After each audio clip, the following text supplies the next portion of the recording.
Creo que es un poco de cómo nace la génesis de cualquier persona que invierte en este tipo de startups. Yo no puedo construir de repente hoy día 100 compañías, 50 o 20, pero de repente puedo ser parte de la construcción de 20 compañías. Me acuerdo que me gustó una startup, pero escribí, está chévere tu pitch, me ha gustado, me parecería chévere invertir. Y me dice, ticket mínimo $50,000. ¿Peruano? Peruano. Ah, se votó. Estamos haciendo las cosas así. Si en Silicon Valley hay gente que está recibiendo $1,000 de alguien, ¿por qué en Perú nos vamos a arañar y queremos recibir 50, 25? No tiene ningún sentido. El año pasado, 2023, vimos más de 350 startups en el año, de las cuales invertimos en 9. Hablamos de probabilidades, ¿qué estamos hablando? De 1 en 10 que le chunta.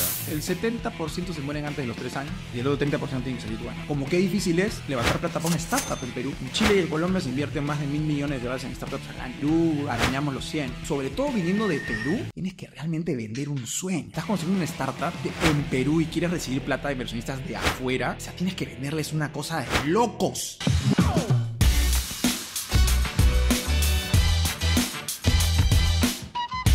Hola Augusto, ¿cómo estás? Julio, ¿qué tal? Bienvenido al programa. Y para ir directo al tema, ¿no?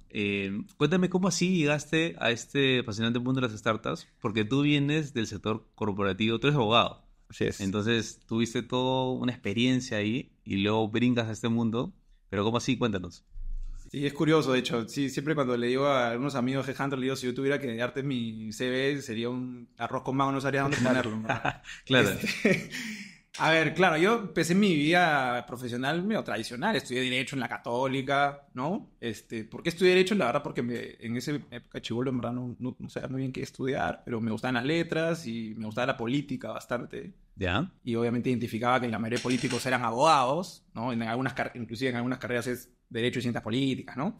Y la Católica, digamos, tiene también igual su carrera política, digamos, ¿no? Entonces, elegí Derecho y la verdad que me gustó la carrera. O sea, sí la disfruté, hice varias cosas, estuve en una revista de Derecho, haciendo eventos, en fin, un montón de cosas.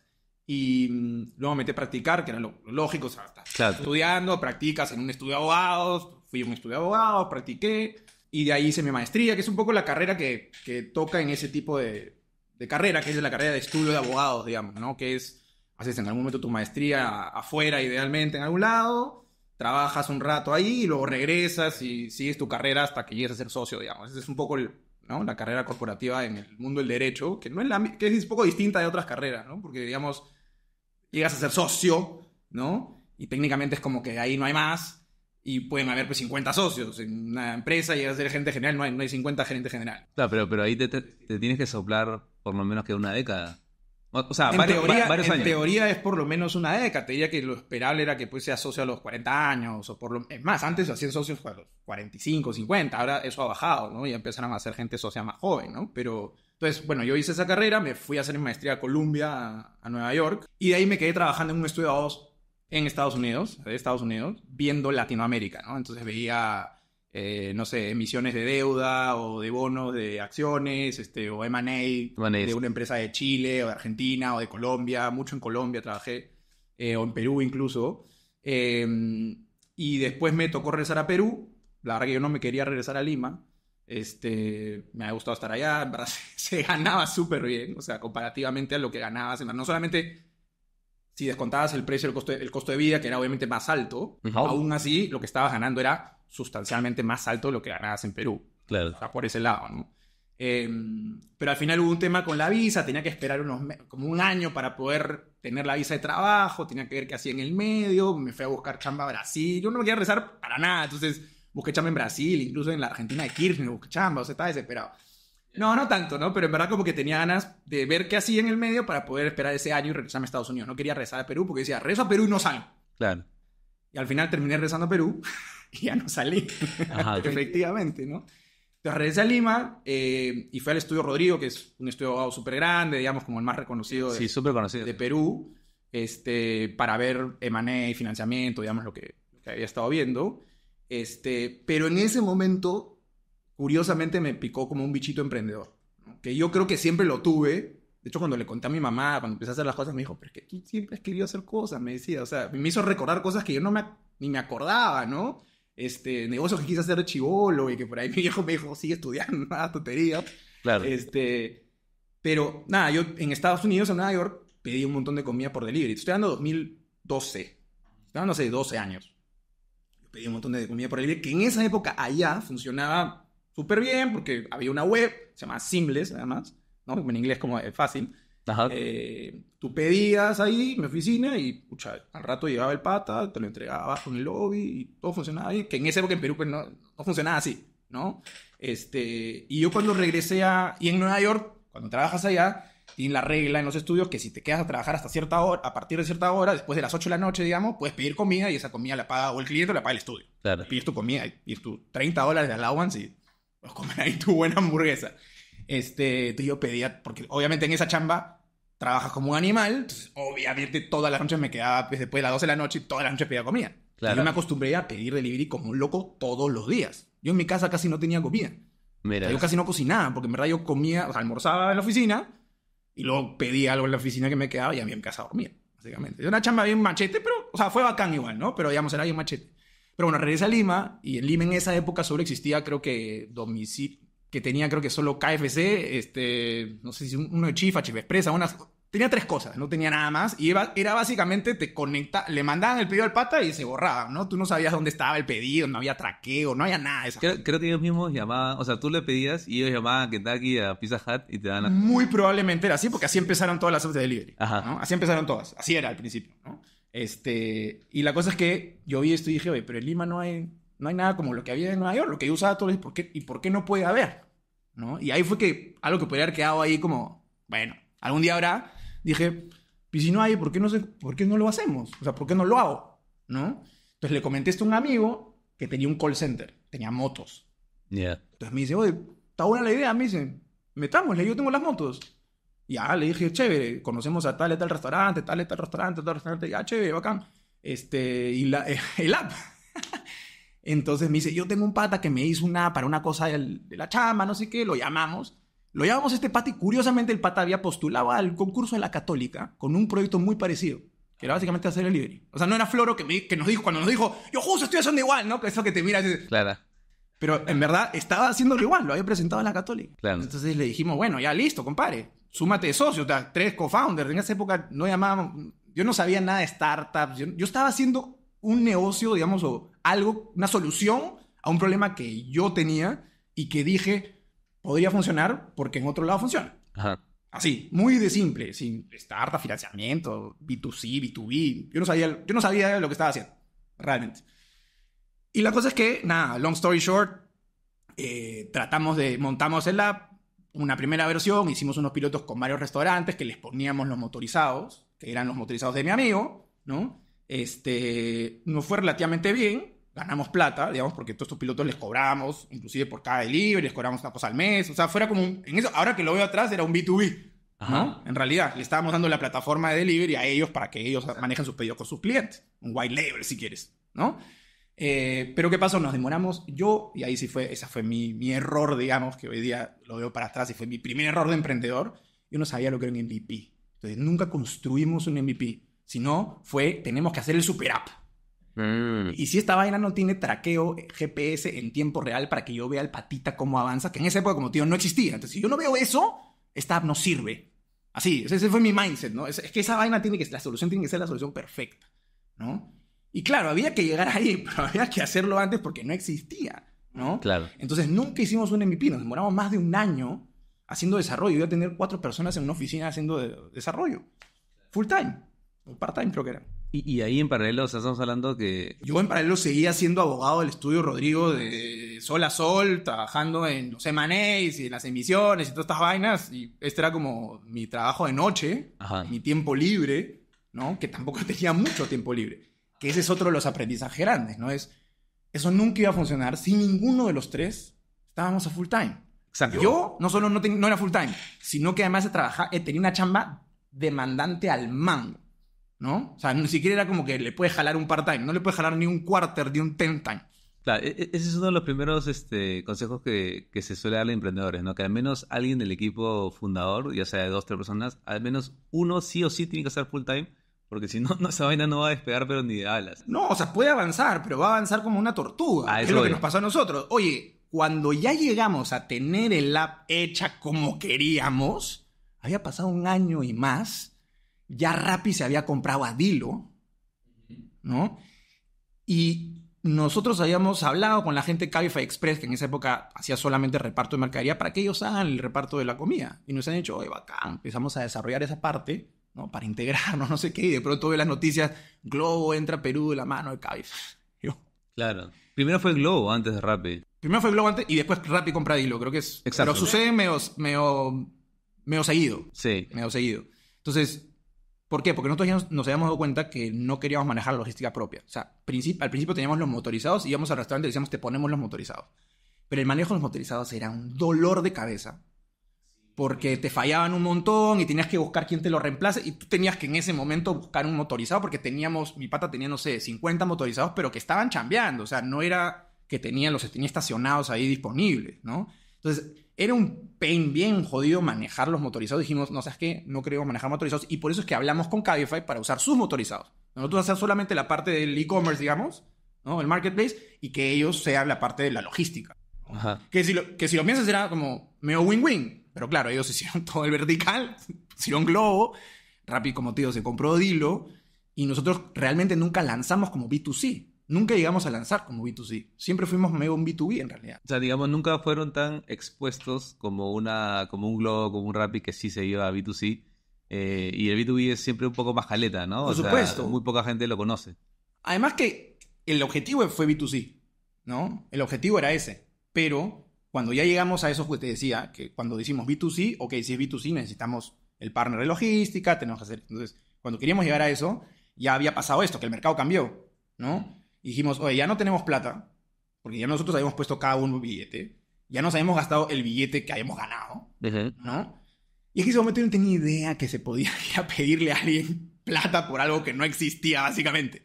Yo no sabía que eso era posible en ese momento, ¿no? Y ¿quién iba a pedir plata? O sea, como que en ese momento dije, no, ya puse la mía y ya, ¿no? No le hicimos. Mi otro socio y mi otro socio no se empezaron a dar tan bien. Ya como que tormenta perfecta donde dices... Claro. Hasta acá fue, ¿no? Ajá. Y yo seguía trabajando, pues yo seguía haciendo mi chamba y... Ah, seguías todavía. Claro, yo seguía. Entonces, eso sí, eso fue un par de años casi, ¿no? Y yo seguía mi chamba y seguía chambeando y sacándome la mugre. Pero ya ya se me había implantado un bicho ahí que nunca me lo he podido sacar después de eso, digamos, ¿no? Claro. Y por eso fue que en algún momento, que así llegué a Midpoint, ¿no? Porque yo me quedé con el bichito y luego me di cuenta y dije, oye, nosotros ganábamos en dólares en el estudio y es bien común en el mundo de los abogados que los estudios de abogados... Es más, le pagan a los abogados en dólares. Por supuesto, les pagan en dólares. O sea, no solo la tarifa te la ponen en dólares, sino que a los abogados les pagan su sueldo en dólares, ¿no? Entonces yo recibía dólares. Pero obviamente casi todos los gastos pues son en soles. Entonces obviamente mis gastos fuertes, la hipoteca, el préstamo de no sé qué, están en dólares para hacer match, pero tu día a día está en soles, ¿no? Entonces yo cambiaba a soles y obviamente en esa época, te estoy hablando pues 2017, por ahí, no, el tipo de cambio del banco era una clavada tremenda versus el cambista de la calle.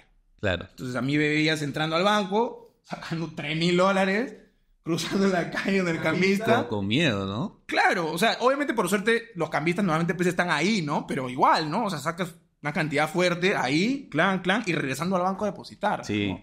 Eso es lo que hacía yo hacía eso todos los meses, ¿no? Ajá. Entonces le comento esto a un pata de la oficina y me dice, oye, todos mis patas son banqueros, ¿no? Y a todos les pagan banqueros o que están en el, digamos, mundo de inversiones, etc. Todos esos patas les pagan su sueldo en soles, me dice. A la mayoría le pagan en soles.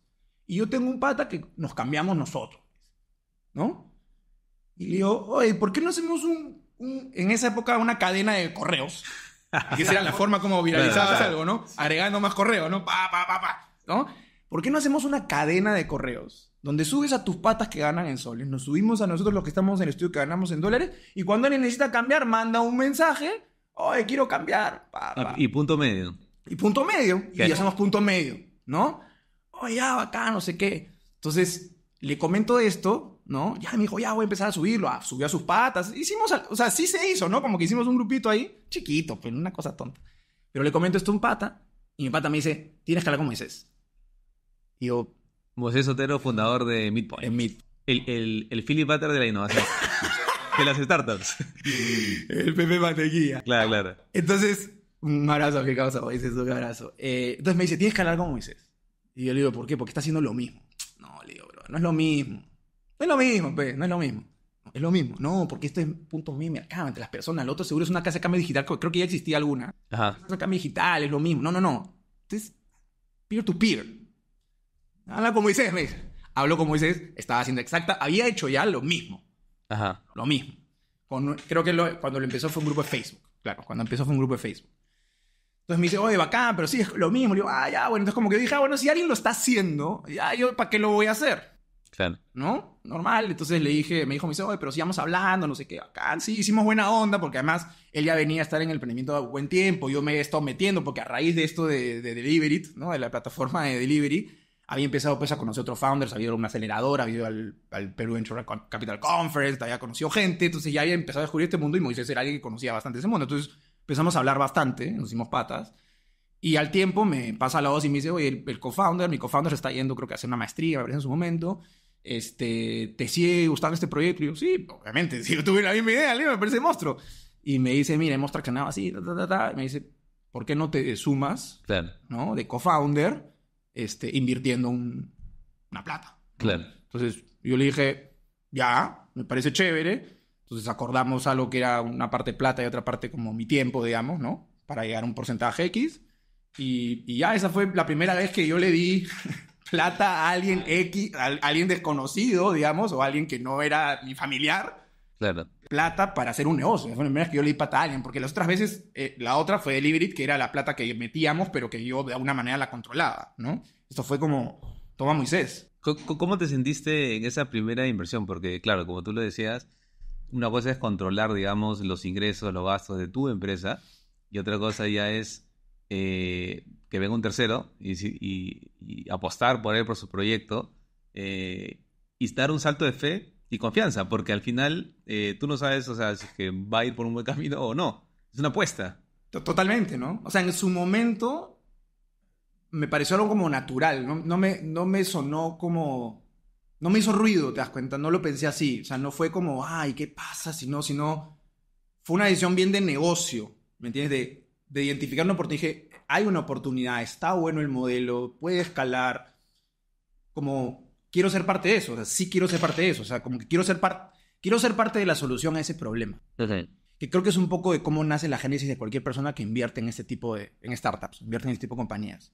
Que es, yo no puedo construir de repente hoy día 100 compañías, o 50, o 20, ¿no? Pero de repente puedo ser parte de la construcción de 20 compañías. Exacto. ¿No? Que creo que es un poco, como te digo, la lógica por la cual al menos yo me sentí atraído también a invertir, porque siempre fue un poco con la lógica de yo quiero construir algo. Por eso yo siempre digo, en realidad yo empecé como founder, si quieres, aunque en ese momento yo no sabía que era una startup ni un founder, pero yo tenía una startup y un founder, ¿no? Y yo empecé así en el emprendimiento. Ese fue mi primer approach. Mi primer approach no fue invertir. Entonces mi approach al invertir siempre ha sido más ser parte de algo, claro, ¿no? Que está solucionando algo y que me parece chévere, antes que decir necesariamente, oye, ¿qué va a pasar con mi plata? Claro, y o sea, la puedo perder, ¿no? o sea, más que pensar en, claro, meto 100 y saco 110, es, oye, quiero formar parte de este proyecto que tiene sentido, que está agregando algún valor o resolviendo un problema específico. Conozco también a gente igual de capa porque mucha gente que está metida en el tema de startups, escucha, son personas muy hábiles mentalmente, tienen una resiliencia alucinante, entonces es chévere también rodearte de gente similar a ti, ¿no? Es que también eso es lo que me pasó, ¿no? Yo descubrí un ecosistema, ¿no? Eso suena medio romántico, esa es la palabra ecosistema, a veces ya está un poco manoseado, ¿no? Bastante, sí. Bastante manoseado el término, ¿ya? Pero creo que es la única forma de escribir de alguna manera lo que encuentras, porque, por ejemplo, yo que venía del mundo corporativo, por default, por ley, es secretismo. Tú no cuentas tus planes, tus objetivos, menos tus cagadas. Claro. Nadie hace eso en el mundo corporativo. Y en el mundo startup, yo cuando llegué, empecé en las conferencias a hablar con gente, todo el mundo se contaba todo. Y para mí ese fue como el primer shock, ¿no? Como, oye, ¿qué les pasa a estos? Están locos, ¿no? Te van a robar la idea, ¿no? Es como, después te das cuenta que eso es una estupidez, pero a la vez, en mi primer, como te digo, viniendo de ese mundo, era como que, esta gente está locaza, ¿no? Y después dije, no, pero qué chévere porque hay una colaboración alucinante. O sea, la gente tiene esa apertura de contar, pero también justamente porque tiene la apertura de recibir, ¿no? Porque todos están de alguna manera medio aprendiendo, ¿no? Entonces, es algo que no encuentras en el mundo corporativo donde todos estamos compitiendo por un cliente, ¿no? O sea, los abogados, todos patas, todo, pero a la hora de la hora estás compitiendo por un cliente, ¿no? Y son mis amigos y chévere, el sábado en la noche nos vacilamos y nos matamos de risa, pero en el día a día no hay colaboración. Ajá. ¿Entiendes? Es un mundo donde hay cero colaboración, salvo para cosas pues benéficas o, ¿no? Ese tipo de cosas, marqueteras. Pero si no, no hay. Entonces en este mundo era como, güey, pero estos patas pueden hacer hasta competencia, pero hablan de todo, ¿no? Y después encontrabas que así, yo empecé a ver, ¿no? Cuando estábamos haciendo el edit, ahí conocimos, por ejemplo, a la gente de iCent, ¿no? Que después creo que se cambió de nombre, que estaba en esa época en UTEC Ventures, y que no llegamos a hacerlo, pero por ejemplo ahí fue como, oye, ya no puedes hacerlo con la logística, con Kai, pero la puedes hacer con nosotros, ¿no? Inclusive con Chasqui en ese momento, también hablamos con Chasqui en ese momento, ¿no? Y no lo íbamos a implementar porque, te digo, ya estábamos en la fase final donde terminamos diciendo cerrar, pero ahí los conocimos a ellos y tenías esta oportunidad de decir, oye, por esta apertura he conocido a alguien que me resuelve un problema. Claro. A mí, como negocio, ¿no? Entonces empiezas a encontrar el valor, ¿no? A ese tipo de interacción, a ese ecosistema que se comporta un poco de esa manera. ¿Cómo eso ha evolucionado hoy día? Eso puede haber cambiado un poco de repente, pero creo que la base sigue siendo la misma. Es un ecosistema, un grupo de gente en una vertical, en un negocio, en un segmento donde se comparte mucho, tanto lo bueno como lo malo. Sí, pero es interesante, o sea, el gran cambio, o sea, que tú has tenido personalmente, ¿no? Porque como decías, ¿no? En el mundo de los abogados, el secretismo, de ser todo muy formal, es más, hasta a veces la forma como te vistes, ¿no? Típico camisa, corbata, los gemelos. El nombrecito, ¿no? Exacto. Y saltas a prácticamente lo contrario, ¿no? O sea, polo y jean, ¿no? Tú sabes, y también o sea, creo que es lo mejor vestido que puedo estar. Usualmente estoy vestido peor. Mucha transparencia, mucho compartir. A veces también un poco soñador. Esa es la verdad. O sea, a veces no volamos mucho, soñamos, pero con el objetivo de sacar nuestros proyectos adelante, ¿no? Y en el mundo corporativo específicamente de fusiones y adquisiciones, pucha, confidencialidad. O sea, no puedes hablar, pero de nada. Olvídate. O sea, ni siquiera con tu esposa, ¿no? Una cosa así, ¿no? Sí, sí. Entonces, qué interesante este cambio 180, ¿no? De este mundo a esto, pero al parecer, luego vamos a conversar de todas las inversiones que tienes, o sea, te adaptaste súper bien. Yo creo que al final, ¿sabes qué es lo que pasa? Que de hecho es más mi ambiente natural que de lo que era en el mundo de abogado corporativo. Interesante. O sea, me fue súper bien. O sea, hice una súper carrera. Yo llegué a ser socio del estudio. O sea, yo era socio del estudio Rodrigo. A mí me hicieron socio en 2019. Llegaste a ser socio, no Claro, sabía a mí me eso. hicieron socio del estudio. ¿No? O sea, yo llegué al, digamos, como que lo más alto que puedes llegar de tu carrera, ¿no? Claro. O sea, pues, tío, me fue súper... No me hubieran hecho socios si me hubiera hecho bien mi trabajo, me imagino, ¿no? No era hijo de nadie, no era nadie de mi familia, ¿no? Totalmente unrelated. Entonces, digamos, por mérito, digamos, ¿no? Pero me hicieron socio. Y entonces yo lo hice bien y me gustaba mi trabajo. Ojo, mucha gente cree que fácil de repente, como, digamos, dejé eso, odiaba mi chamba. Para nada, la disfruté. Olvídate. A pesar de que era súper dura, la disfruté en las distintas etapas de mi vida, ¿no? O sea, cuando trabajaba en Nueva York, olvídate.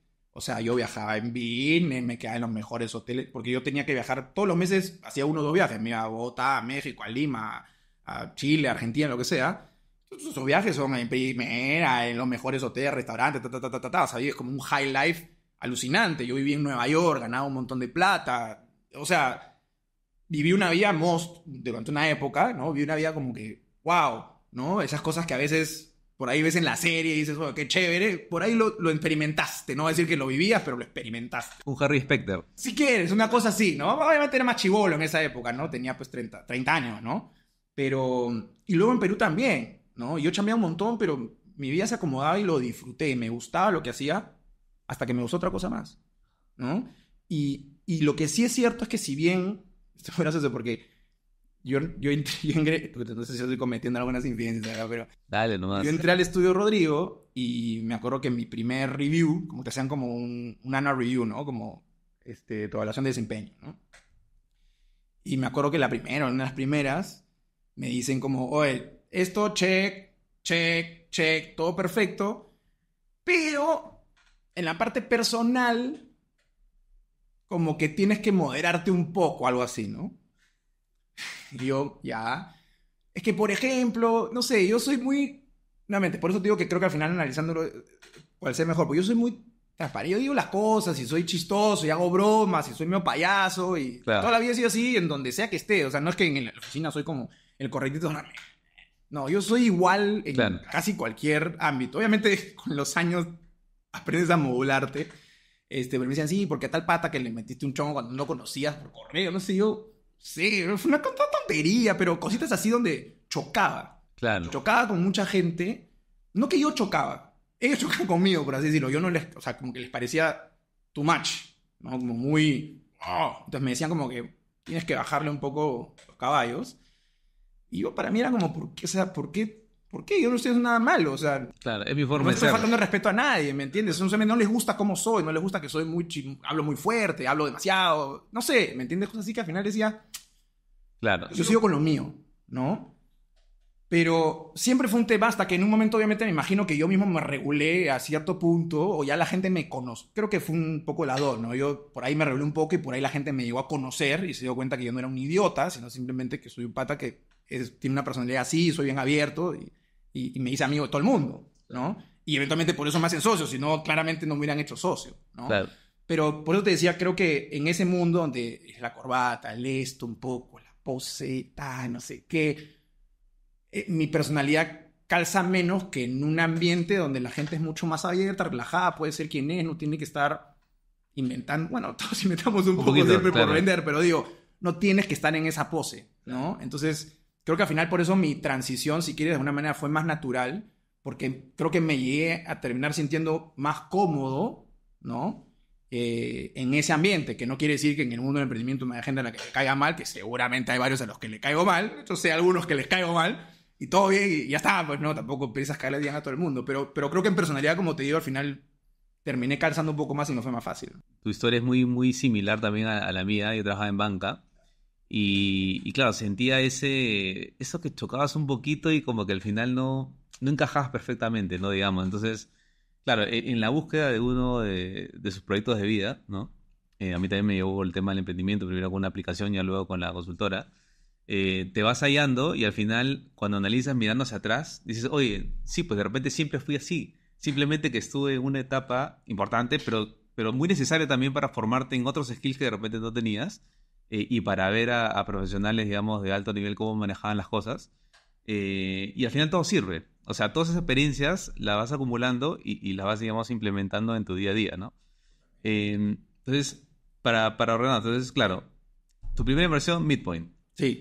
Y luego viene la segunda, Y luego la siguiente sería Holaclick, o la Click. en realidad. Sí, la siguiente sería Holaclick, claro. Que Holaclick es un caso curioso porque Holaclick la conozco en mi época de abogado. Ujú. O sea, yo, para ponerlo en timeline, ¿no? Yo trabajé en el estudio Rodrigo de más de 2012, que salí 13, al 2021. Ujú. Yo recién hace 3 años que salí de esa vida, pero todo lo que es antes de 2021 fue mientras yo era abogado. Claro. Pero esto, digamos, Holaclick fue ya en pandemia. Me busca Carol Reboot, que es uno de los founders de Holaclick, que él había tenido una startup antes, se llamaba Busportal, que pasó por Guaira. Ah, o la Click es de Bus Portal. Carol es uno de los founders de Busportal, Ah, mira. Hassan Burgi. Y Bus Portal la compró, creo que. Busportal la ¿Red Bus, puede ser? compró Red Bus, exactamente. Entonces, cuando yo estaba en el estudio Rodrigo, llega a través de uno de los abogados con los que hablamos en Francia, Ajá. llega este deal, que nos dice, bueno, nos pueden ayudar con este deal en Perú, una startup, no sé qué. ¿Quién manda algo? Entonces, como ya sabían que yo me había estado metiendo en el mundo de startups, pasan la voz a gusto, que lo vea a gusto, ¿no? Entonces me lo mandan a mí, conozco a Carol y estaban levantando una ronda en ese momento y iban a invertir. Entonces hicimos todo, no sé qué, bacán, y luego hicimos otra ronda más y eventualmente los ayudé a vender la compañía, ¿no? Vendieron todo. Vendieron todo, Ya. ¿no? A Red Bus, ¿no? Una negociación curiosa, un montón de cosas. Ahí hay anécdotas de esas negociaciones muy curiosas porque había gente pues, de la India, aparte luego de Sudáfrica, unas cosas pues, medio locas. Pero bacán, bueno, se hizo todo chévere y me dice muy pate Carol. Y al año siguiente me dijo, me voy a tomar un tiempo así medio sabático para ver, voy a ver unas cosas, no sé qué, ya te busco cuando vuelva a Lima, porque él es francés. O sea, los fundadores de Busportal eran Carol, que es francés, y Hassan, que es libanés. Eran dos surfers que iban por Sudamérica y no podían comprar tickets de bus fácilmente y dijeron, no hay forma de comprar tickets de bus online. No, en Latinoamérica no hay, listo, hagamos una, y le hicieron. Claro. Ese fue el origen de Busportal, porque ellos querían seguir pudiendo viajar para correr tabla. Claro. Y nada, entonces hicieron el exit, Carol se va y en media pandemia me llama, ¿no? Y me dice, oh, ¿qué tal? ¿En qué andas? Y yo, metido en mi casa como todo el mundo. Y me dice, bueno, estoy lanzando una startup. Y me dice algo así como, la vez pasada no fue bien, pero esta vez quiero hacer algo grande, grande. Ah, mira. Me dice, ¿no? Yo le digo, ok. Y me dice, mira, esto es lo que vamos a hacer. Me he jalado al mejor pata comercial que conozco, al mejor sitio que conozco, al mejor pata de adquisición que conozco. Y estoy reclutando 3 personas más. Tú, que quiero que me ayudes con la parte del fundraising y quiero que me ayudes con la parte un poco más financiera. Otro pata que es chef, que ha tenido restaurantes para tener un poco el view del restaurantero, pues tener una plataforma para restaurantes. Y otro pata más que trabajaba en Facebook, en Meta, ¿no? A la parte más de adquisición y todo eso.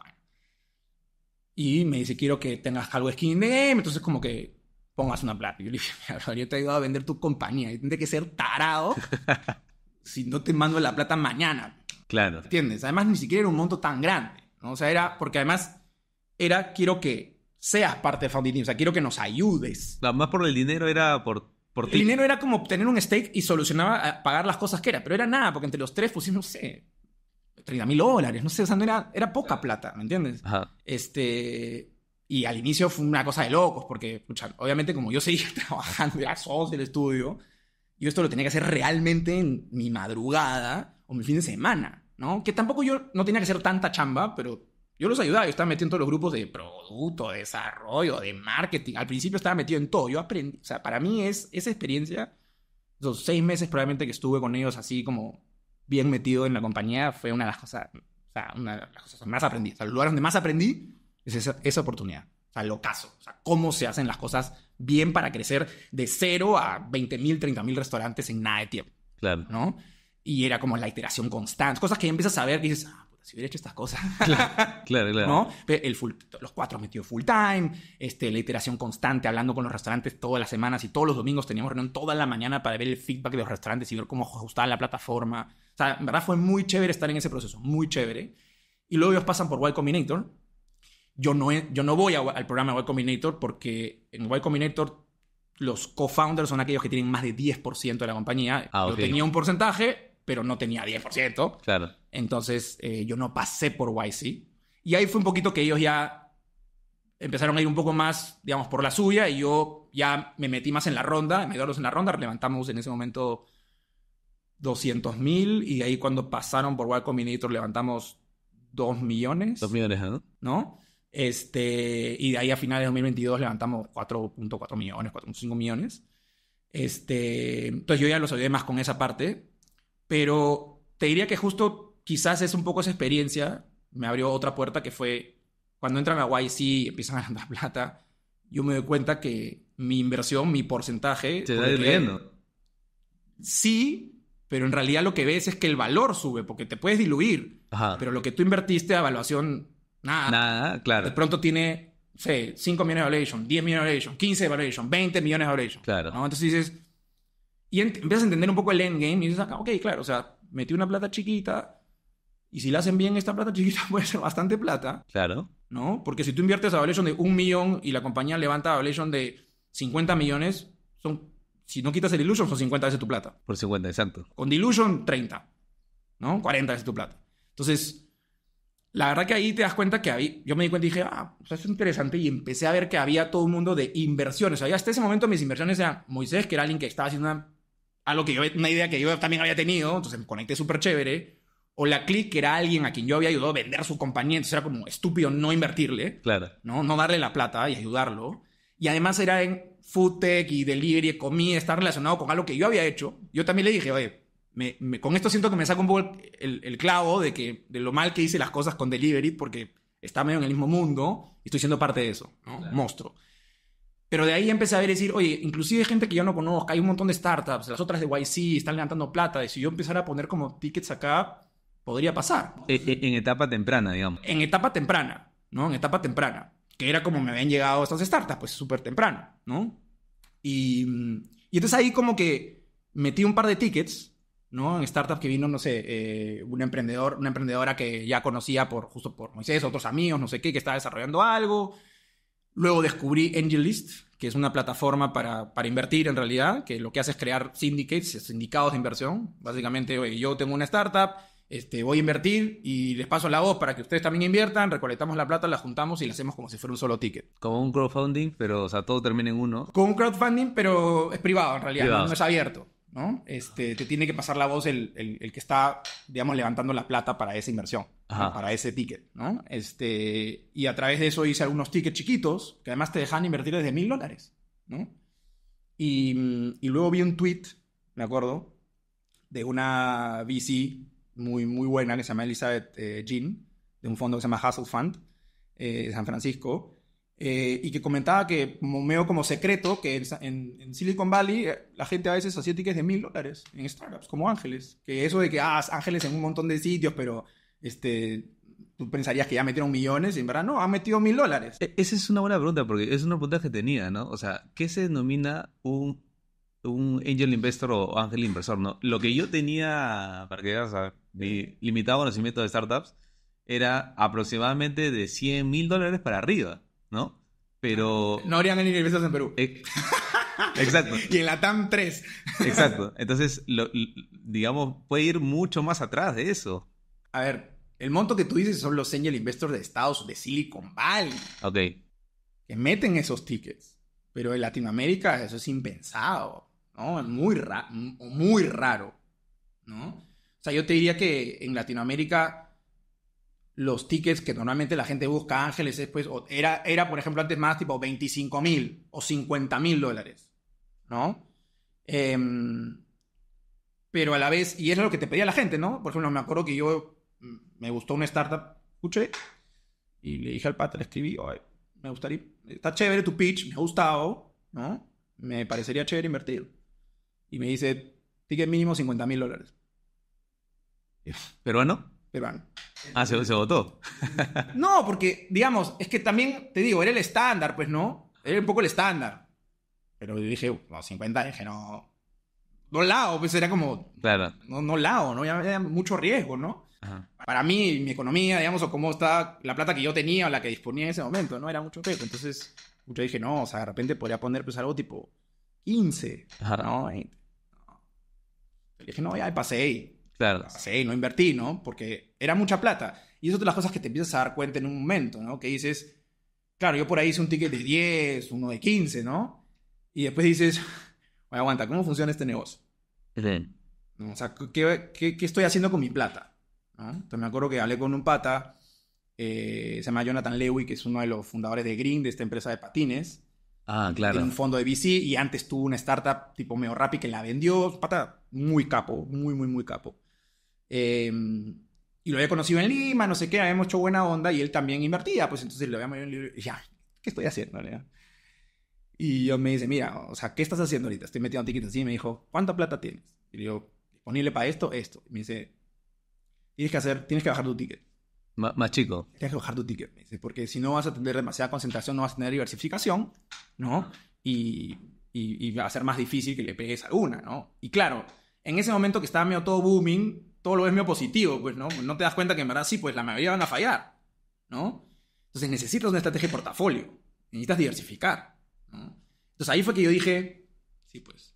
Pero a la vez pasaban estas cosas que me decían mínimo 50 o 25, y yo decía, pucha, pero no lo voy a poder bajar. No lo voy a poder bajar.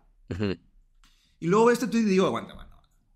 ¿Qué estamos haciendo las cosas así? Si en Silicon Valley hay gente que está recibiendo $1,000 de alguien, ¿por qué en Perú nos vamos a arañar y queremos recibir 50, 25? No tiene ningún sentido, ¿no? Y la verdad es que muchas veces, claro, las startups que estaban hot, se podían dar el lujo de decir, nada, no, mi ticket mínimo 50. Yo en este momento me dicen, te doy 10, te recibo feliz, ¿no? Pero, digo, en ese momento quizás la situación era distinta, ¿no? Estamos hablando 2020-2021, ¿no? Entonces, ahí probablemente había más chances de que levanten, entonces podían poner un poco más así con los tickets, ¿no? Entonces yo dije, tengo que bajar mi ticket. ¿Cuál es la mejor forma de bajar mi ticket?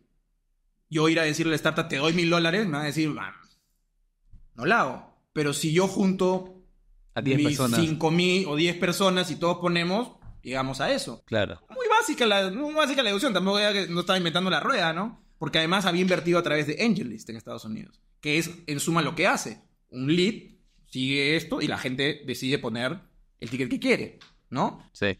Y ahí fue que yo todavía estaba en el estudio Y ahí fue que yo ya dije, en un momento dije, creo que por acá puede ir la cosa. O sea, dije, si yo puedo montar algo, ¿no? Donde pueda atraer mucha más gente, porque a la vez pasaba que la gente, como ya yo me había metido en startups y empecé a meterme cada vez más, incluso desde el estudio hice muchas cosas. O sea, abrimos un área de Venture Capital y FinTech en el estudio. Ah, mira. Porque obviamente a raíz de que yo estaba metido en el ecosistema, me empezaba a buscar gente y me decían, ¿y tú qué haces, no? Ay, soy abogado. Oye, mira, justo tenemos un tema. Entonces, como que caían cosas. Chicas la mayoría, ¿no? Claro. Pero digamos, yo convencí un poco al estudio de que había una oportunidad interesante porque los únicos que estaban como abogados viendo ese tema eran muy pocos. Eran 2 o 3 estudios chicos, digamos. Los estudios grandes no estaban metidos ahí. Este era el estudio más grande. Entonces dije, hay una oportunidad como abogado de entrar en un nicho. Exacto. ¿No? Y se convencieron, les pareció bacán. Abrimos el área y además les dije, como para, como dicen, walk the talk, ¿no? Si vamos a meternos con gente que está haciendo cosas innovadoras, nosotros también tenemos que innovar. Entonces hicimos un laboratorio de innovación dentro del estudio, ¿no? Para empezar a automatizar cosas, para empezar a hacer más cosas más digitales, empezar a en ese momento inclusive vimos varias herramientas de inteligencia artificial, estoy hablando de 2019, 18, 19, ¿eh? O sea, cuando AI no sonaba para nada. Ajá. Pero ya estamos viendo herramientas que hacían due diligence con AI. Mira. Empezamos a hacer un montón de cosas. Hicimos varios proyectos chéveres. Entonces, en verdad, desde el lado de legal empecé yo como a tratar de juntar mis mundos, ¿te das cuenta? Porque está este mundo del emprendimiento, le había metido un poco, que había invertido, no sé qué, que me parecía, me jalaba, y luego tenía el mundo del derecho que era que de alguna manera era mi vida profesional y que pagaba todas las cuentas. Entonces traté de juntarlos un poco así, ¿no? Con esto. Pero también me pasó que era difícil en un estudio grande, ya con el tiempo lo entiendes, ¿no? Era difícil como el modelo de negocio de un estudio grande encajar una práctica de algo que es muy chiquito. Uh-huh. Porque estos eran deals que iban a ser grandes o eran compañías que en algún momento de repente iban a requerir algo por el cual ibas a cobrar algo fuerte, pero al principio no podías cobrar mucho. Entonces era mucho de casi que invertir como ángel, claro, como abogado, ¿no? Hacerle servicio gratis, no sé, inclusive en un momento hablamos si le damos servicio for equity, ¿no? Pero era difícil vendérselo a personas que llevan pues 30 años en la industria y que lo único que ven es que tu hora vale $300 y que por qué estamos regalándole tu tiempo a esa gente cuando puedes tengo un backlog de operaciones y de cosas que tienes para hacer que me están pagando $300 la hora. Exacto. Entonces, claro, a la larga lo entendí, dije, es que esto nunca va a traccionar así porque es muy difícil, ¿no? En que encajarlo en una estructura de un estudio tan grande. Y por eso fue que al final, entre muchas otras razones más que fueron alrededor de eso, yo dije, si yo puedo empezar a construir una red de ángeles, ¿no? Empiezo a pasar la voz a la gente, esto, y empiezo a construir como una carrera en esto, empiezo a meter mucho más en el mundo de la inversión, de repente hay algo interesante ahí.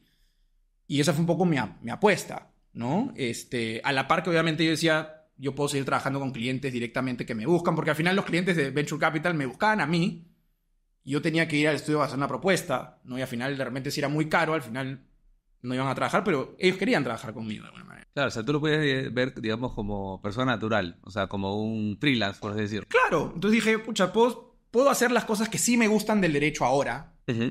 que ya en ese momento también, no sé, había hecho un montón de operaciones, para mí ya venían cosas que ya eran como repetitivas, ¿no? Era como ya no le encontraba tanto el challenge, ya no le encontraba tanto el gusto, en cambio me gustaba más, por ejemplo, la parte de laboratorio de innovación, me encantaba estar buscando herramientas, ver cómo automatizábamos cosas, cómo ahorrábamos costos por acá, o sea, me le empecé a agarrar mucho gusto a esa parte de la innovación, digamos, ¿no? Uh-huh.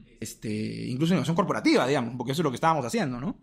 Y entonces ahí, al final dije, mira, entre todas estas cosas, quizá tiene mucho más sentido que yo me salga, ¿no? Y ya, porque también es cierto, ¿no? Eres socio de un estudio grande, tu tiempo disponible realmente es poco, y las exigencias son grandes, tu tiempo disponible es poco, y tu foco también. Entonces es bien difícil construir otras cosas cuando tu foco tiene que estar en una chamba ultra demandante. Una chamba fácil puede ser, pero una chamba ultra demandante es imposible que le saque foco, ¿no? Entonces yo decía, no estoy encontrando ese mix que se está ajustando en mi vida, y por eso decidí salir, y dije, empecemos haciendo esta red de ángeles, ¿no?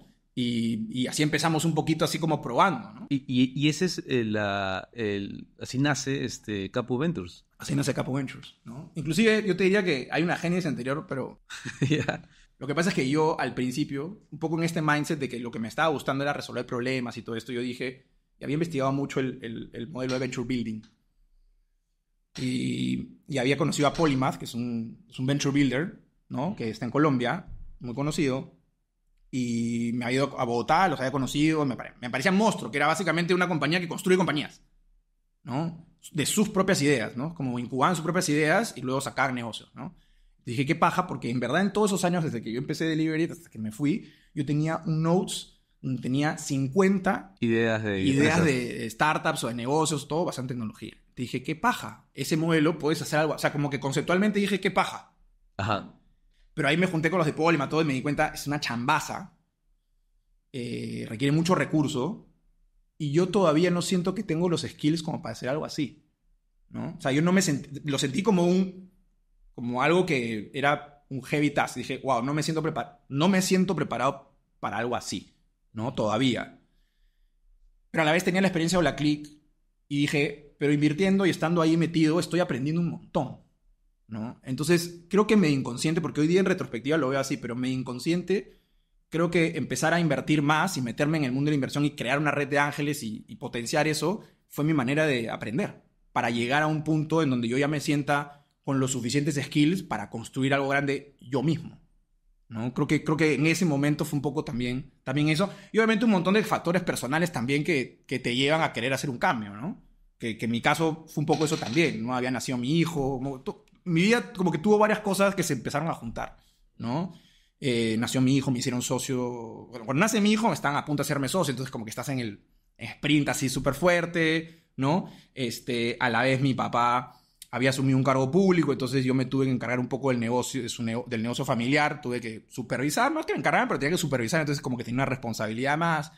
Entonces llegó un punto y tenía mis inversiones y por ahí con Midpoint, entonces llegó un punto en el cual mi vida, mi día a día era una locura, ¿no? O sea, yo dormía 3 horas al día. A mí me acostaba, yo me levantaba a 3:30 de la mañana y me acostaba a la medianoche, todos los días, ¿no? Entonces, eso empieza a pasarle factura también a tu salud mental y física. Claro. Si no duermes, o sea, me acuerdo que yo nunca fui mi mamá es psicóloga encima, ¿no?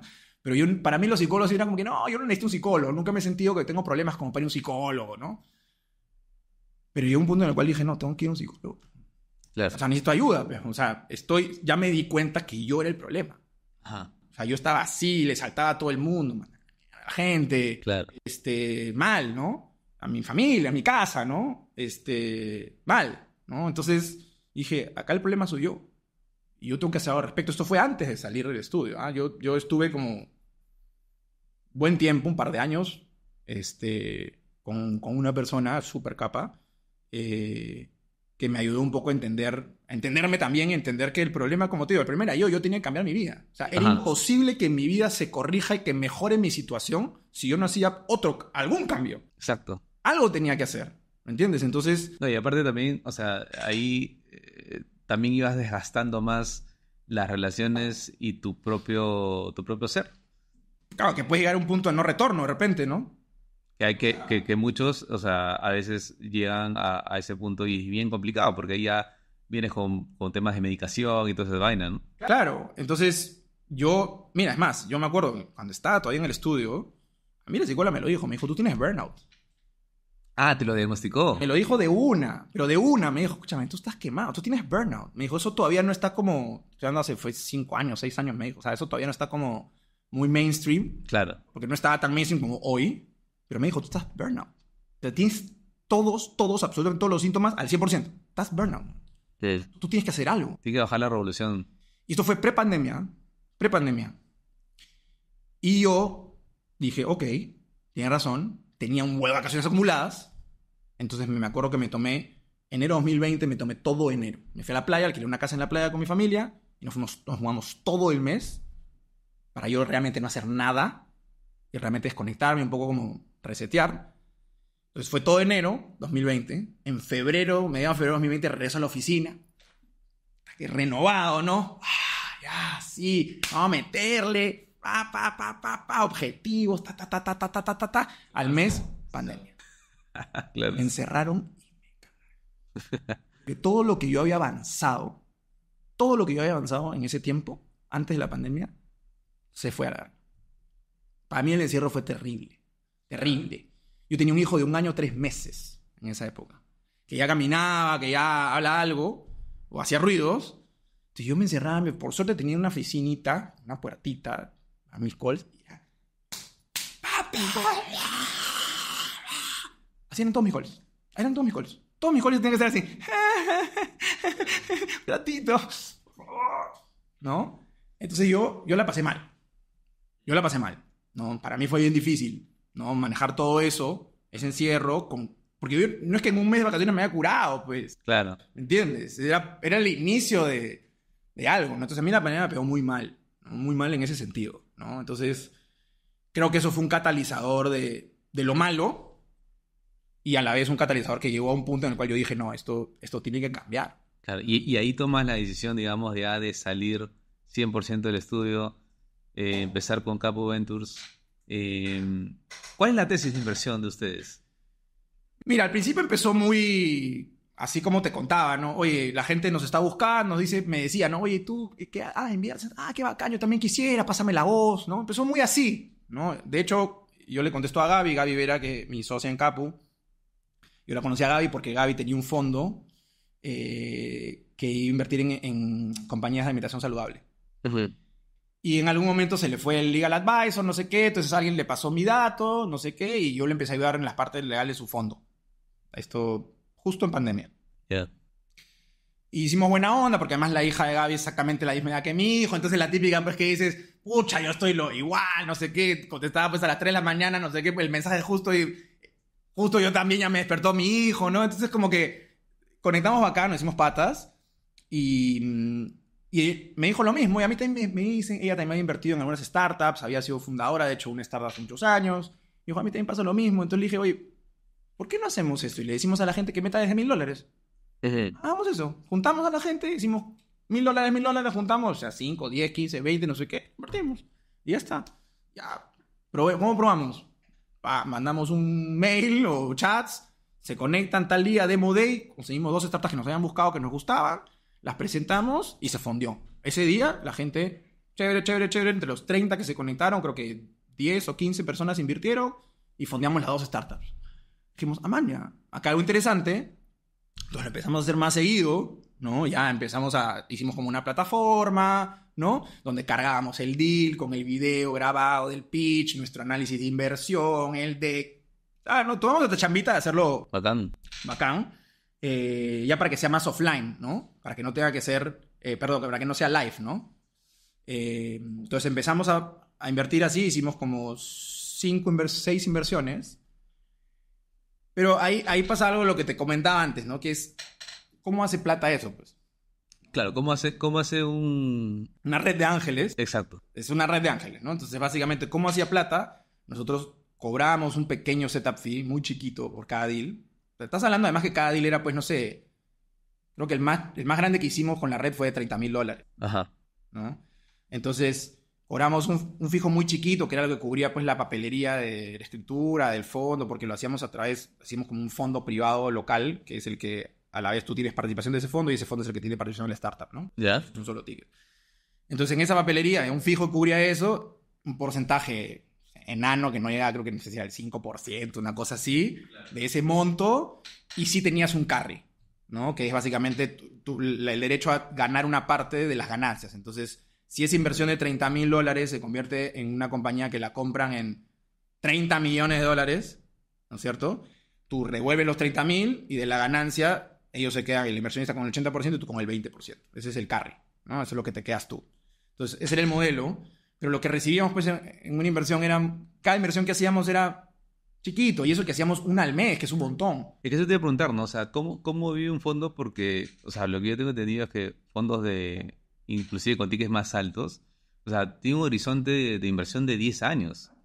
No es que mañana vas a venderle a una compañía, pues, o sea, tienes que buscar el momento adecuado, el tamaño también que justifique la venta. Entonces, claro, ¿qué haces en el mes a mes, no? Porque hay cuentas que pagar, hay la hipoteca, qué sé yo. Ese es el gran challenge, ¿no?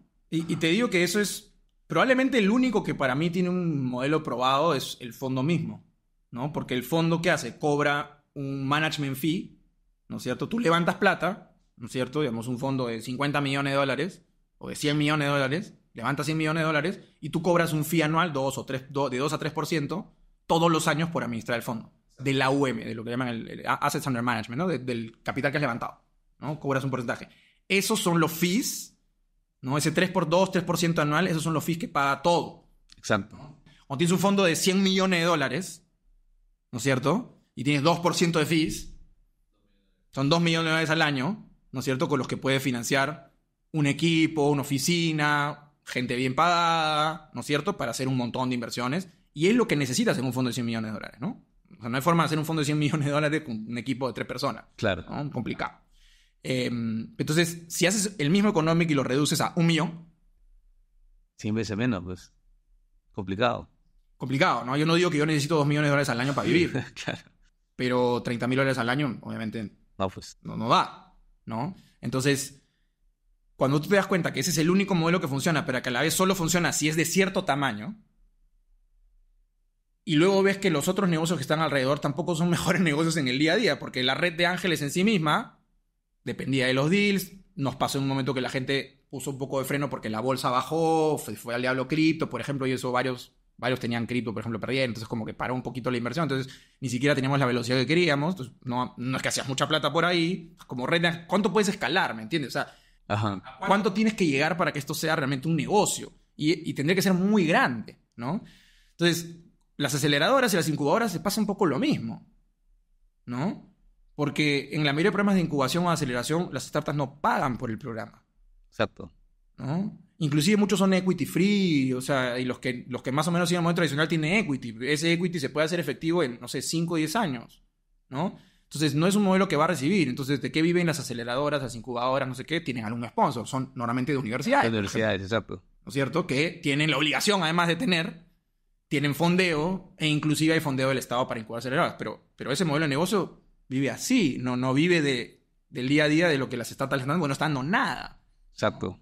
Y entonces, en el caso de un fondo de Venture Capital, que es lo que terminamos haciendo, porque, como te decía, en la red no veíamos que había mucha plata, era un montón de chamba, porque era deal por deal, convencer a la gente, estar atrás, era mucha chamba, por muy poca plata, y al final pasábamos de deals que nos gustaban, porque la gente al final no contestaba a tiempo, no sé qué, entonces dijimos, nos están pasando inversiones que nos gustan a nosotros, porque la gente no quiere, pero nosotros sí queremos. Ajá.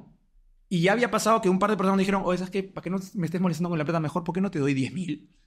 O 5,000, 10,000, y ya tú los administras, pe. Tú los inviertes en las que tú creas las mejores. Eso es un fondo, pe. Exacto. Esa es la definición de un fondo. Eso es un fondo, ¿no? Entonces ya como pasó eso naturalmente y nos miramos con Gaby y dijimos, bueno, hagamos un fondo, pe. Nunca quisimos hacer un fondo. Nunca. De hecho, en un momento, cuando la red de ángeles no sacaba mucha plata, no daba mucha plata, dijimos, ¿y por qué nos transformamos en una plataforma tecnológica? Ya no hacemos un app para que inviertas en startups, ¿no? Ya.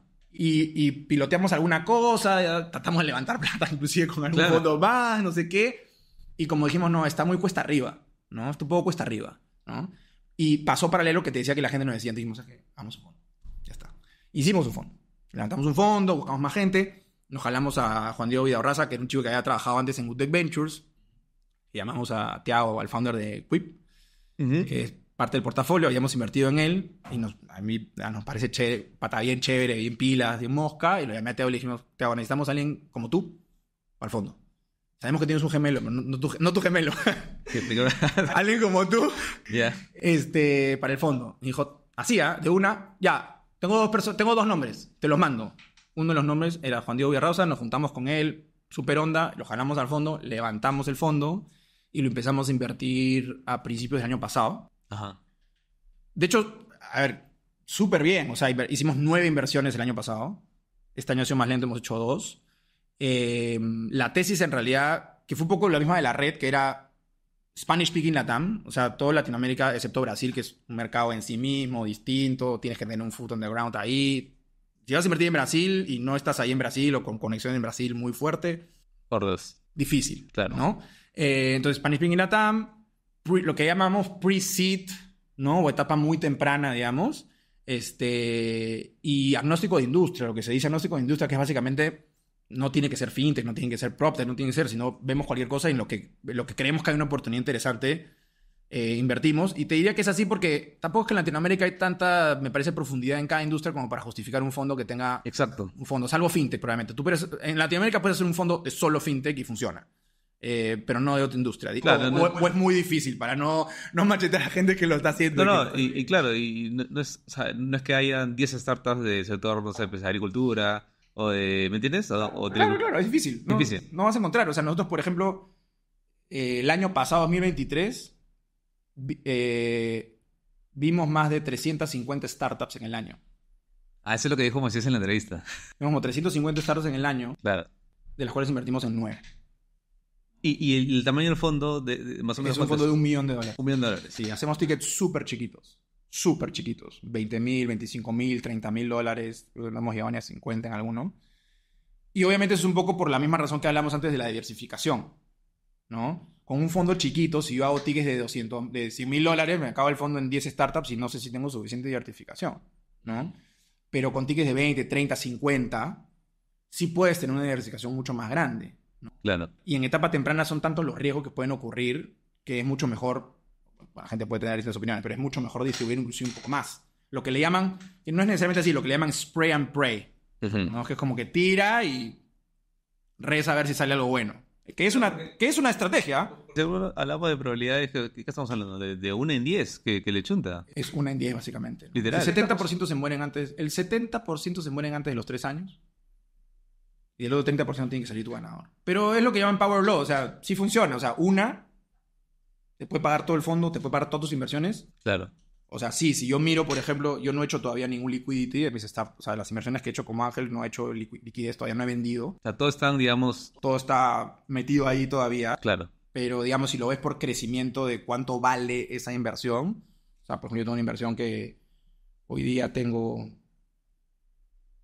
vale 60 veces, 80 veces lo que invertí. Claro, pero no lo has O sea, hecho... si yo hiciera éxito hoy día, a ese valor, sería 80 veces. Claro, no estoy haciendo éxito ahorita y no hace valor. Y de repente puedo hacer éxito secundario, porque, por ejemplo, ahora está un poco más de moda lo que llaman secondaries.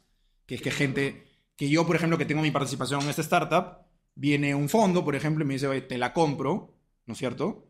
A un valor descontado. Es decir, si yo te digo imagínate que yo te diga que mis acciones en esa compañía valen $1 millón. Ya. ¿No es cierto? Viene el fondo y te dice, yo te pago 500. Te castigan. Obvio. Pero lo hacen real, pues. Pero lo hacen real. Exacto. ¿Te vas a decir que no? Ni loco, ¿no? Entonces, te castigan así, 50%. ¿Por qué? Porque para ellos es una oportunidad. Están entrando en una startup que en teoría está valorizada en 100 a 50 y tú estás realizando algo que en verdad era de una ganancia que era de papel. Porque hasta que nadie te la compraba, ahí está, bacán, pero eres millonario de papel. Eso me hace a recordar un fragmento de la película esta de Lobo Wall Street, que es cuando le explica justamente ¿cómo se llama el patita? A Matthew, la de Matthew McConaughey, ¿no? Claro, le explica a DiCaprio, pues, ¿no? A DiCaprio, ajá. Que era su mentor supuestamente en la película. Y le dice, claro, o sea, en la teoría la gente se hace más rica, o sea, su acción de que valía 10, ahora vale 20 y luego 40, pero tienes que ser creativo para seguirlo en esa rueda, porque tú estás ganando por las comisiones de esa ganancia, mientras él se está haciendo rico en el papel, pero no lo está haciendo efectivo todavía. Tal cual, entonces, lo mismo, el fondo de 100 millones está cobrando todos los años 2% Ajá. para mantener el fondo. Y esas inversiones están yendo bien, mal, no importa. El 2% se sigue cobrando. O sea, en este caso sería más o menos $200,000. Del $1 millón del fondo. Sí, pero nosotros hicimos algo muy estúpido. Ya. Porque cobramos one time fee. No quisimos cobrar como 10 años management fee. Y dijimos cobramos una sola vez. Y cobramos 3% una sola vez. Una sola vez, 3%. ¿De qué? Del monto que Del monto que habíamos levantado en ese momento.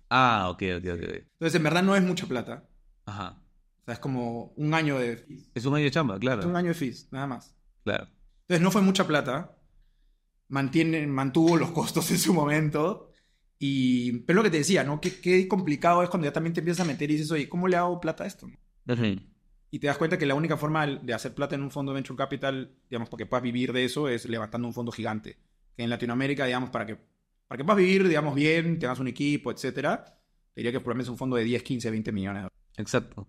Y levantar ese plata no es tan sencillo tampoco, ¿ah?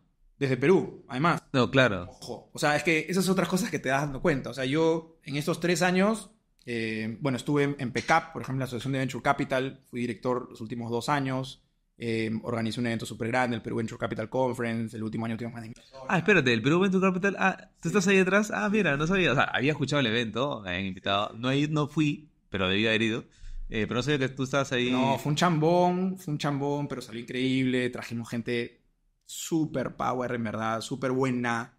que en verdad inclusive las traíamos gratis. O sea, ni siquiera les pagamos, inclusive ni les pagamos avión un montón. Y venían. Y venían, ¿verdad? Bien chévere, bien chévere. Y te decían, todos los de fuera grandes te decían, wow, Perú. O sea, yo pensé que iba a venir algo como tranqui y veo un evento de 1000 personas, 2 días, un edificio entero, como que se quedaban como Es más, sorprendidos. creo que fue en En el NOS.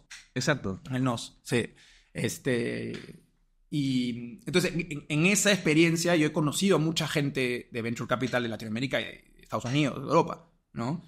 Y me he hecho muy amigo, tengo súper buenas relaciones con la mayoría de fondos de la TAM, etcétera, en verdad, por ese lado súper chévere. Y ahí mismo te das cuenta, ¿no? Qué difícil es levantar un fondo de Venture Capital desde Perú.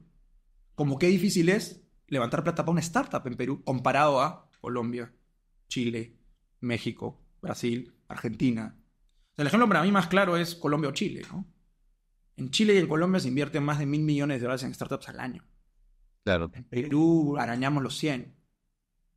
Sí. Y no son países más grandes que el nuestro. Sí, yo recuerdo que tuve la suerte de conocer Ruta N, Medellín, Monstruo. en el 2014, Increíble. imagínate, cuando recién empezaba la compañía.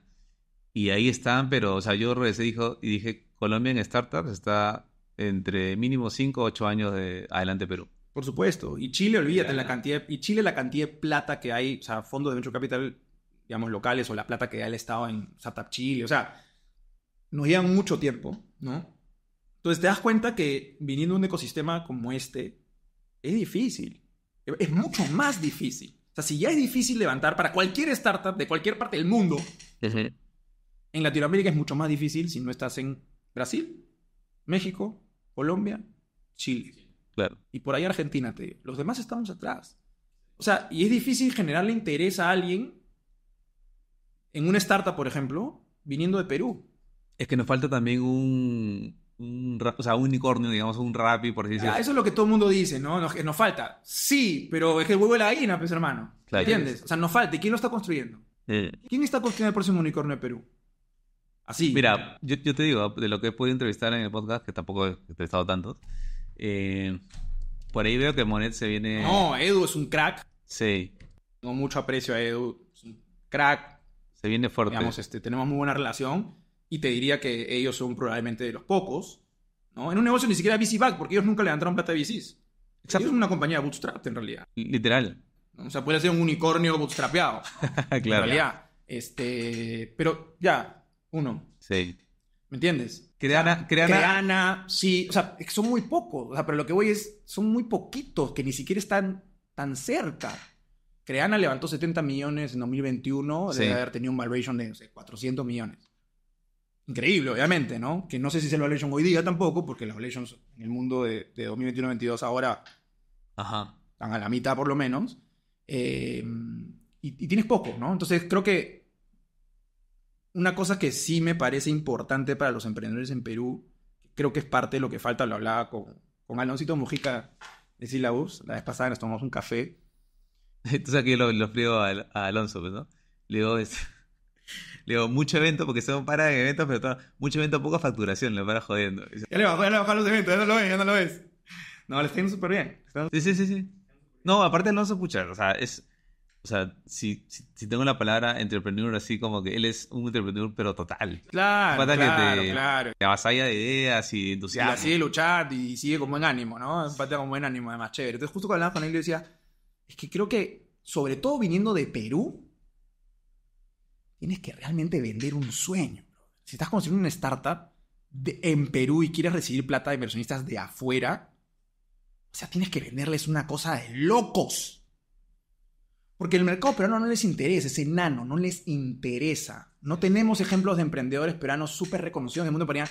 Es chiquito, pero los peruanos, Uruguay, por ejemplo, ¿no? Uruguay es enanito, igual que en el fútbol. Uruguay exactamente en el emprendimiento igual que en el fútbol. Son enanitos, tienen un ecosistema alucinante, compadre. Alucinante la cantidad de exits que tiene Uruguay de locos. Te quedas loco. Ni qué decir Argentina, ¿no? Claro, pero bueno, Argentina es un país gigante. A lo que voy es, Uruguay es un país de este tamaño y tiene un ecosistema del doble que el nuestro, el triple, el cuádruple, ¿no? Entonces hay emprendedores que han salido de Uruguay, que ya son conocidos, hay compañías que han hecho IPO, ¿no? Y local, ¿no? Entonces, pero en Perú no. Entonces, realmente, para que tú logres atraer la atención de un inversionista de fuera, hoy día, porque yo no voy a hablar de 2021-22, 2021-22, que fue el hype y probablemente ahí en la TAM se tiraba la plata porque los gringos tiraban la plata en la TAM, porque era como the next big thing, Ajá. ¿no? Y se tiró plata, pero esa plata ya no está, Exacto. ¿no? Entonces, hoy día, tú tienes que vender un fucking sueño, pero así mal. Y tú te la tienes que creer, porque si tú no te la crees, Sí. menos se la va a creer el otro.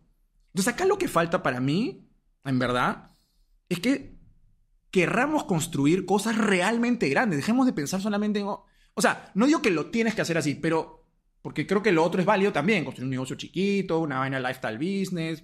O sea, creo que eso es totalmente válido. Pero si realmente quieres levantar plata de fuera, es porque estás haciendo algo que tú te crees, no porque me estás vendiendo humo, que tú te crees que es realmente grande. Porque si no, imposible desde Perú. Y tienes que hacerlo clarísimo que Perú es solamente el lugar donde estás probando, porque esto tiene que ser totalmente exportable. O sea, Perú no es tu mercado, Perú es como mi MVP. Mira, solamente para complementar esa idea que me parece así tal cual, te cuento, nuestra consultora, o sea, estuvo en Perú hasta el 2021, que abrimos Estados Unidos, o sea, para llevar talento de desarrollo para afuera.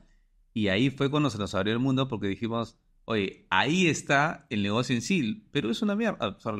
Pero es una mierda, o sea, en el sentido que Sí, es muy pequeño. O sea, ¿cuánto más puedes facturar? O sea, Claro. Así tengas el 100% del mercado. sí, es muy chiquito. Entonces tienes que buscar hacia afuera. Y cosa que yo, o sea, hace 10 años hubiera dicho, no, local, que aprovechemos el talento peruano y todo, que es la parte romántica, pero en verdad en el mundo real y globalizado como el de hoy día, en verdad tienes que empezar en afuera y vender hacia allá porque los tickets son mucho mayores, son economías mucho más grandes y una competitividad mucho más alta. Claro. Entonces, sí, totalmente de acuerdo con tu tesis, qué bacán que hayamos conseguido en esos puntos. Y creo que en los fondos pasa lo mismo, ¿no? O sea, levantar un fondo de Venture Capital desde Perú.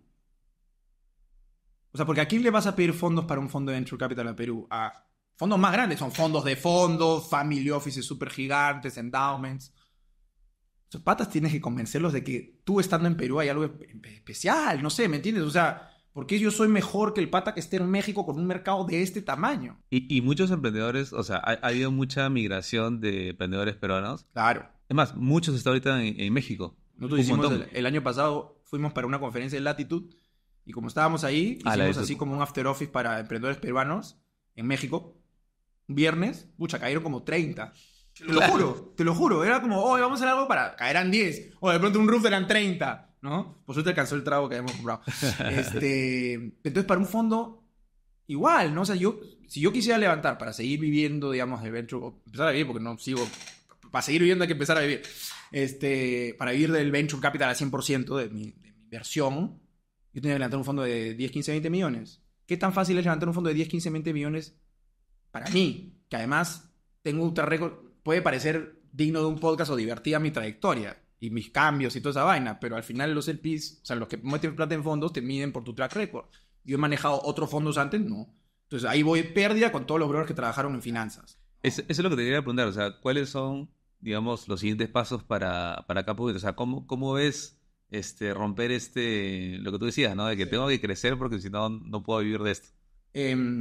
A ver, lo que pasa es que estoy haciendo otro giro Ah, ok. interesante, pero más que un giro te diría que probablemente es parte del giro que empecé, o sea, ahora lo veo que es parte del giro que empecé en realidad hace 3 años, porque ahora estoy fundando una startup. Ah, mira. Ya. Ah, ¿qué tan público? Creo que sí lo vi en tu LinkedIn. Pues sí, lo puedes haber visto, Autobox se llama. Autobox. Sí. Y en verdad ha sido un poco porque fue esa realización también de, a ver, si levantamos un fondo de 10, 15, 20 millones, esto nos va a tomar más o menos unos 3 o 4 años levantarlo. Empezar a invertir. Vamos a dar 3 años por lo menos a empezar a invertir. Y ahí súmale. Entonces, ¿y quién mantiene las cuentas durante 3 años? Claro. ¿No? Es bien jodido, ¿no? ¿Qué tan fácil va a ser? ¿Contra quién estás compitiendo? ¿Cuál es tu tesis? Por ejemplo, hoy día mi tesis hoy día está yéndose más al pre-seed real, digamos, ¿no? Al casi ID stage. Que creo que es donde falta muchísima plata. Son cosas que te vas dando cuenta cuando vas invirtiendo y dices, ¿dónde realmente agrego un poco más de valor yo, como inversionista? Claro. Entonces, yo ahí creo que hay mucho más oportunidad de apoyar en etapas muchísimo más temprano, que es donde le es más difícil a la gente salir. Que necesitas $20,000 y con $20,000 puedes lanzar un MVP, pero de repente yo puedo conseguir $10,000. Pero no todo el mundo puede conseguir $10,000 o $20,000. No es tan fácil. Entonces, creo que ahí es donde hay una oportunidad interesante. Pero también es la etapa que a la gente, a los LP de fuera, les gusta menos, porque es la etapa más riesgosa.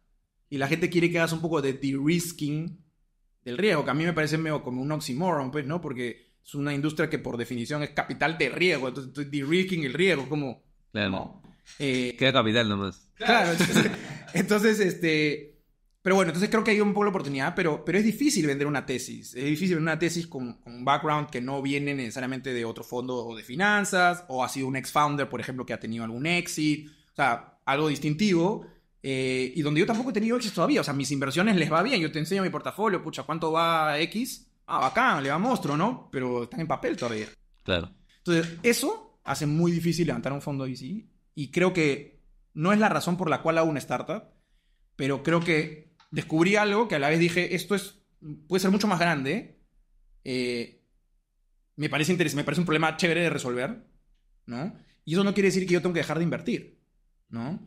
Porque un poco la idea, y todavía no hemos terminado y estamos cocinando algunas cosas, pero un poco la idea es volver un poco a la red de ángeles, a democratizar un poquito que la gente pueda invertir en startups. O sea, creo que lo que a mí me gustaba y una de mis ideas siempre fue que yo no soy el único loco invirtiendo, pues. Claro. ¿Entiendes? Que haya más gente. Tienes que estar un poquito loco y jugártela, pues, ¿no? Tirar tus apuestas. Pero yo no quiero ser el único. Creo que hay más porque hay oportunidad de hacer plata. Y si inviertes poco ticket, diversificas bien, estás un poco cubriéndote bien. Estás haciéndolo inteligentemente, ¿no? Entonces, poco quiero regresar a eso. Hoy estamos trabajando incluso con una plataforma de crowdfunding para ver si lo hacemos incluso a nivel crowdfunding, porque los indicados son privados, no puedes hacer advertising, ¿no? Entonces, queremos hacer algo así, donde esto sea más una plataforma. Ah, esa es la tesis de Autox. O sea, no.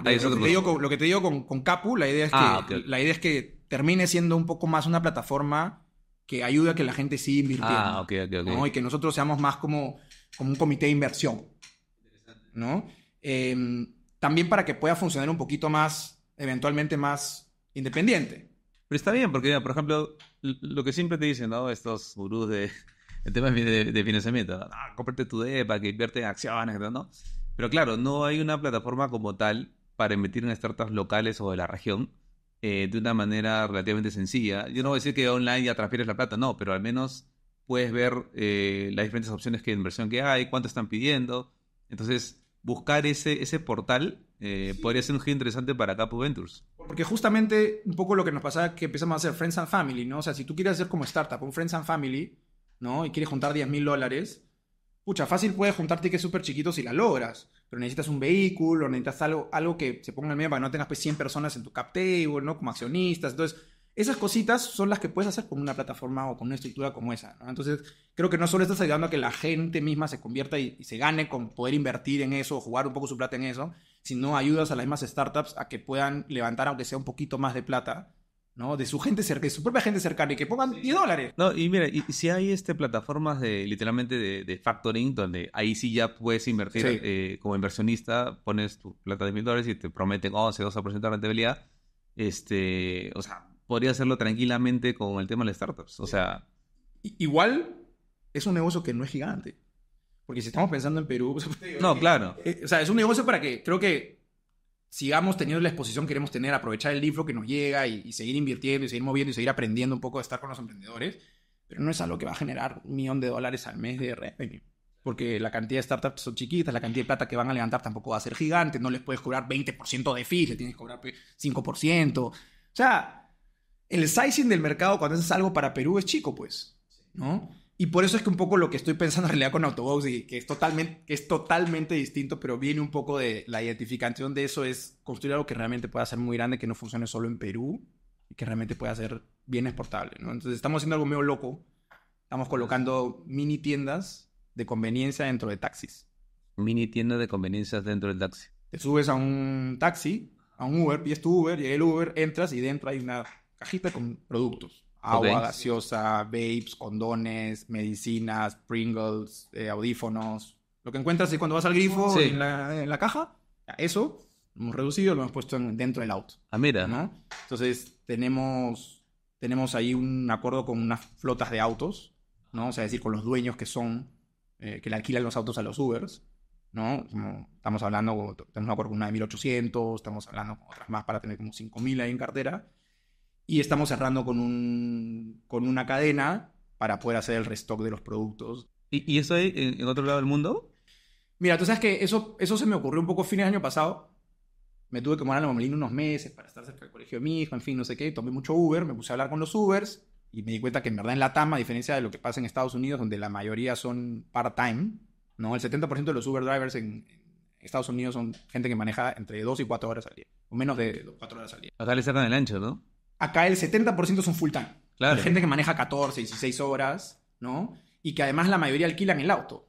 Y Exacto. alquilar el auto les cuesta bastante, ¿no? Es caro. Entonces la mitad de lo que ganan se va el alquiler y el gas, ¿no? Entonces un poco yo iba hablando con ellos y decía, ay, ¿cómo pueden hacer para ganar más plata? El pata está manejando, está tomando atención. No puede ser, dije, un call center, una línea de call center, una capa super light, pero si está con pasajero no va a funcionar. Está manejando, se distrae, complicado. Me acordé que en México estaba en un taxi, en un Uber, y estaba así como que tenía una llamada en el Uber, no encontraba mis audífonos, y el taxista me dice, oye, si quieres acá tengo unos, te puedo vender. Y yo le dije, ¿y cómo así tienes para vender? Me dijo, pues ya me pasó varios güeyes como tú que no tienen el audífono, y dije, mejor tengo por si acaso y le vendo. Pues. Claro. Entonces dije, ¿por qué no aplicar ese concepto a otros productos? Como también he visto en algún momento creo que salió en Facebook o lo que sea, o sea, taxis sí con sus tortis y con sus manís por ahí. Claro, ¿no? O sea, entonces justamente dije, ¿por qué no ese concepto lo llevamos a más cosas, ¿no? Entonces empecé a investigar un poquito y había una compañía en Estados Unidos que se llama Cargo, que había hecho un partnership con Uber en 50.000 autos, habían hecho algo muy parecido, pero pivoteó, o sea, cambió a poner avisos, las pantallas arriba del auto, ¿no? O sea, dejó ese negocio. Pues habían 2 compañías en China que habían hecho algo muy parecido, y habían unos de Ucrania que estaban haciendo, pero ellos que hacían como solo el device, que se lo vendían al driver, ¿no? Y luego en Brasil hubo una compañía que se llamaba Numenú, que también hacía algo parecido antes de la pandemia y al final terminó cambiando el negocio hacia poner mini tiendas dentro de edificios residenciales. Ah, mira. Entonces vi todo esto y dije, a ver, hay 150.000 conductores de Uber o de aplicativo en Lima, con data 2019-20, o sea, es mucho más, ¿no? En México hay 600.000. En Brasil hay 1,5 millones. Colombia hay 400.000, en Chile... Si tú sacas toda la TAM, hay como 3.5 millones de choferes de Uber, de los cuales la mayoría son full time. Y la mayoría no ganan suficiente plata. Y la mayoría quieren suplementar sus ingresos. Entonces, la idea es poner esto en una red muy grande de autos. Los taxistas ganan una comisión de todas las ventas. Nosotros ponemos todos los productos, ¿no? Ponemos el hardware, ponemos todos los productos. La gente compra con Mapa, con Yape Plin. Y nosotros cobramos y luego le damos una comisión al driver de todo lo que se ve. Oye, pero logísticamente debe ser, pucha, cargar toda esa vaina todos los días, o sea, o semanal, no sé. Sí, o sea, no es un problema porque igual como que hemos ocupado bastante espacio, entonces tenemos un stock ahí para que no tengan que estar todos los días. Entonces tienen stock como en una semana, digamos. Y van a hacer los restocks en las tiendas. Ah, ok.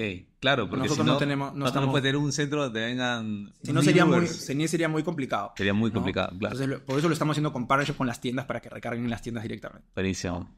Y eso, como te decía, yo lo estoy pensando en Perú, que hay un mercado interesante, como, no sé, el 1% del mercado se hace un montón de plata. Con 1.500 choferes es una compañía que factura $3 millones, ¿no? Y yo tengo acuerdos por 1.800 y cerrando casi 5.000. O sea, se puede llegar a ese número tranquilamente, pero ahí no está la zanahoria. La zanahoria está en ir a Brasil. Claro. Ir a México. O sea, es probar en Perú, hacer tu MVP, validar, aprender. Tal cual. O vamos al siguiente paso. Tal cual. Porque lo chévere es que para las marcas y los retailers es una locura, ¿no? Te dice, claro, estás creando un canal de venta nuevo. Sí. Todo el mundo está vendiendo hasta en la calle, hasta en el semáforo, pero nadie te vende dentro del auto. Es un nuevo canal, ¿no? Entonces, creo que ese son el tipo... Yo no digo que yo voy a ser el que está haciendo un unicornio en Perú o yo soy el que sabe todo, ¿no? Lo único que te puedo decir es que en esos 3 años que venía invirtiendo full time, para mí ha sido como un MBA. O sea, yo he aprendido... Exacto. Demasiado. Y obviamente todo el tiempo, el costo de oportunidad, la plata misma que ingresa a la startup, todo eso, claramente yo hoy día lo veo como una súper inversión. Porque yo no podría estar haciendo eso. Jamás se me hubiera ni ocurrió la idea. Ni saber cómo investigarla, ni saber cómo plantearla, ni saber cómo hacer nada de lo que estoy haciendo ahorita si no hubiera hecho todo lo que he hecho ahora, antes. Exacto. ¿No? Entonces, para mí, eso que te decía, ¿no? Hace 3 años yo dije a un venture builder, no me siento listo. Ahora te digo, oye, ¿puedo hacer una startup que yo pueda realmente creer que puede ser un unicornio? Ahora sí me siento listo. Y por eso ahora he decidido hacerlo. Si no, no lo haría, ¿no? Entonces... No, y te veo seguro, ¿ah? O sea, se nota que estás ahí, pero con todas las ganas. Es que como dicen, walk the talk, ¿no? O sea, si yo te estoy diciendo que si estás queriendo hacer algo así, levantar plata y todo, tienes que creértela, yo me la tengo que creer. Y yo me la creo, ¿no? Puedo estar equivocadísimo, por supuesto, como el 70% de las startups se equivocan, ¿no? Pero como te digo, creo que hoy al menos, no es que yo sé cómo hacer las cosas, pero sé un poquito cómo no hacerlas. Claro. Aunque eso ya ayuda bastante, ¿no? Ah, oye, gracias, ¿verdad? por venir, buena conversación. Nos hemos aprendido un montón. Yo también he aprendido un montón en el tema de levantamiento de capital, fondos, todo esto. Te agradecemos mucho, de verdad, tu presencia. Y nada, estamos ahí en contacto para varias cosas. Cuando necesites, encantado yo de poder compartir más y que la gente se familiarice sobre todo con eso. Que haya más gente invirtiendo en apostando por los locos que hacen las Buenazo. startups. Gracias. La lógica de los números de Travel One, de todos estos, sea medio o no, porque siempre hay un kit de entrada o tú tienes que, para entrar tienes que comprar.